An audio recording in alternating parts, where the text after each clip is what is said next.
ناظرین محترم، آج کا سوال یہ ہے کہ نمازی کے سامنے سے گزرنے پر کیا حکم لاگو ہوتا ہے۔ نمازی کے تعلق سے ہدایہ میں لکھا ہے کہ کوئی شخص نماز ادا کر رہا ہو تو اس کے آگے اگر کوئی پیٹ کر کے بیٹھا ہے تو بیٹھا جا سکتا ہے، جائز ہے۔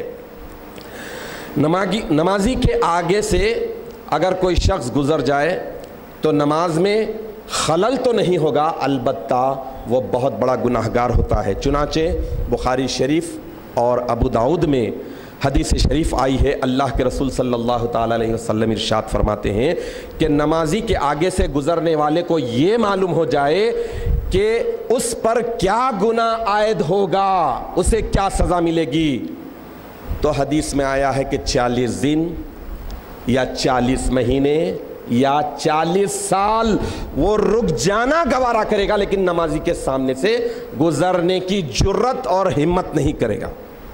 تو مطلب یہ کہ نمازی کے سامنے سے نہیں گزرنا چاہیے۔ دوسرا سوال، چونکہ کل داڑھی کے فضائل اور احکامات بیان ہوئے تھے تو اس کے تعلق سے ایک نوجوان نے سوال کیا کہ داڑھی کس عمر میں بڑھانا چاہیے اور کتنی داڑھی بڑھائے۔ تو کس عمر میں کا مطلب یہ ہے کہ اللہ تعالیٰ نے نیچرل جب بال اگاتے ہیں، بالغ ہوتے ہی بال پھوٹتے ہی بال اگتے ہی چھوڑنا ہے، اس کے لیے عمر نہیں۔ عموماً بعض لوگ کہتے ہیں کہ دیکھو بھائی میچورٹی 40 سال میں آتی ہے، نبوت 40 سال میں ملی، آدمی 40 سال میں عقل کا پورا ہوتا ہے، لہٰذا بیٹا ابھی نہ کو مت چھوڑو 40 سال کے بعد 60 سال کے بعد کسے معلوم 40 سال کمپلیٹ ہوں گے۔ اور پہلی بات کہ اللہ کو معلوم اگر ہوتا تو 40 سال میں بال اگاتے تھے اللہ میاں۔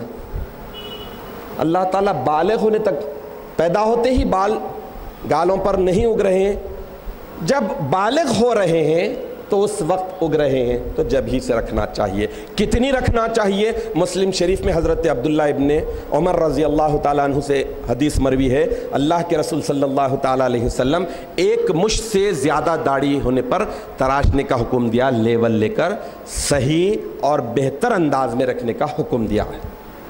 تو اس حساب سے داڑھی بالکل بالغ ہونے کے ساتھ ہی رکھنا افضل ہے، عالیت ہے، اور ایک مشت رکھنا چاہیے۔ وما علینا الا البلاغ وآخر دعوانا ان الحمد للہ رب العالمین۔